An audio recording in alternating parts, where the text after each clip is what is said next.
रेखा जी, एक और चुनौती है जब हम लोग सड़क की बात कर रहे हैं तो दिल्ली में जाम लगातार लंबे वक्त से बना रहा है। हालांकि शीला दीक्षित के वक्त में यहाँ पर फ्लाईओवर्स तैयार हुए थे, बने थे, लेकिन उनके बाद से दिल्ली में फ्लाईओवर्स की संख्या जो होनी चाहिए थी, जिस तरीके से विस्तार होना चाहिए था, वो नहीं हुआ। ये जाम की समस्या दिल्ली में खत्म हो गई। अभी मैं ही आ रहा था, ITO से यहाँ पहुँचने में 3.5 किलोमीटर में 25 मिनट लगे। दिल्ली कभी जाम मुक्त हो पाएगा?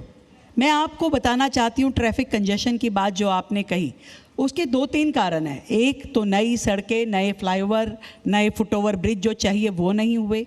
एक जो ड्रेनेज सिस्टम था दिल्ली शहर का, वो भी वर्षों पुराना था, 50 साल पुराना ड्रेनेज सिस्टम होने के कारण उन ड्रेन्स में जितनी बारिश आज के समय में है या जितनी ज़रूरत पानी की लेने की आज की होनी है, उसकी ड्रेन उसकी रिक्वायरमेंट के हिसाब से कुछ भी नहीं थी।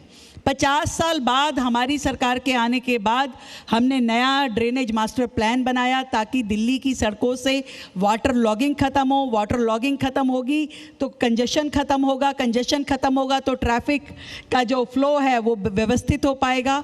और इसके अलावा भी दिल्ली में हमने आइडेंटिफाइड करके 64 ऐसे पॉइंट निकाले जहाँ पे ट्रैफिक कंजेशन ज़्यादा हो रहा था।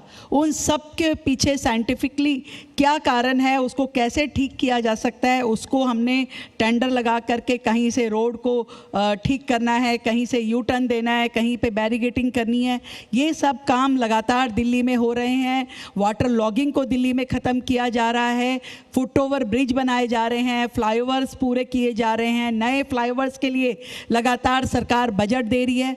तो ये सारी चीज़ें जैसे जैसे पूरी होती जाएंगी वैसे वैसे आप देखेंगे कि दिल्ली की जनता को ट्रैफिक में आराम दिखाई देगा। 1 साल तो हो गया आपको, आपके भी फ्लाईओवर सभी योजनाओं में ज़मीन पर नहीं दिख रहे।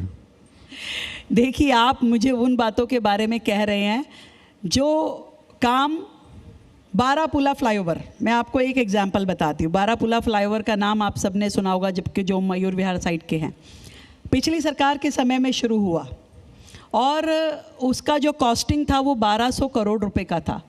हमारे आने के बाद हमने कहा भाई ये बारापुला पिछले 4-5 साल से बंद पड़ा है, क्यों नहीं काम चल रहा है इसका।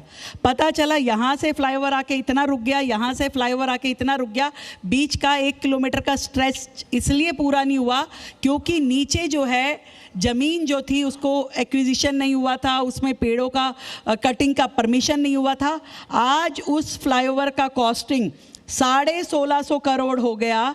आज हमारी सरकार के आने के बाद हमने लैंड एक्वायर करी, पेड़ों की परमिशन लेकर के आए कटिंग की, और अब वो जून तक वो फ्लाईओवर कंप्लीट होगा।